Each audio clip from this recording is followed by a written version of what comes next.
Top 10 fictional bears. Honorable mention goes to the Coca-Cola bears, the true Christmas Coke fiends. The first use of the bears to sell soda, I believe, was this weird French advertisement from 1922 with a bear squirting soda into the mouth of the sun.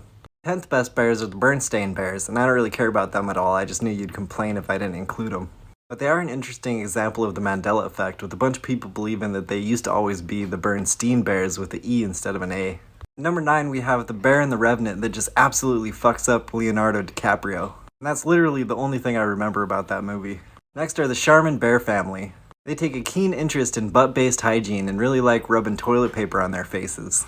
Initially, there was only one Charmin bear family that included Molly, Bill, Amy, Dylan, and Leonard. Then they decided that one bear family wasn't enough, so they came up with a blue and red family of toilet paper peddling abominations. I know they won't, but for families of bears obsessed with butt hygiene, they should really look into getting a bidet. Number 7, we have the Three Bears, another family of bears. These bears are super particular about how they like their porridge, chairs, and beds. And they become victims of a home invasion while they're out taking a stroll in the woods. When they get home, the home invader Goldilocks jumps out a window and gets away unscathed, and presumably the bears start locking their door. Coming in 6th, the teddy bear is the least fictional bear on this list. The stuffed toy bear is named after Teddy Roosevelt from when he went on a bear hunt and refused to shoot a bear that had been cornered, clubbed, and tied up on some willow trees. He still told him to put the bear out of its misery though. Tangentially, the first Westerners to shoot and kill a giant panda were Teddy Roosevelt's sons, Theodore Roosevelt Jr. and Kermit. The 5th best bear is Ursa Major, the great bear of the sky. Throughout history, tons of different civilizations from all over the world have seen a bear in that patch of sky and have their own corresponding lore about it. The 4th best bear is Baloo, because any list of fictional bears without Baloo wouldn't even have the bare necessities. Fun fact, after mentoring Mowgli in the Jungle Book, Baloo would go on to become a pilot of the cargo plane Sea Duck in Tailspin. Rounding out the top 3 is Winnie the Pooh, just a chill-ass bear that don't wear no pants and loves honey.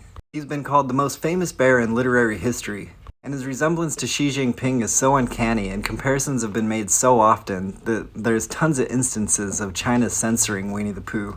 The 2nd best bear of the fictional variety is Smokey the Bear, arguably the sexiest anthropomorphized bear there is. Smokey is hyperfixated on you not fucking starting forest fires. He's not gonna prevent them, you are. Only you can, and you better too.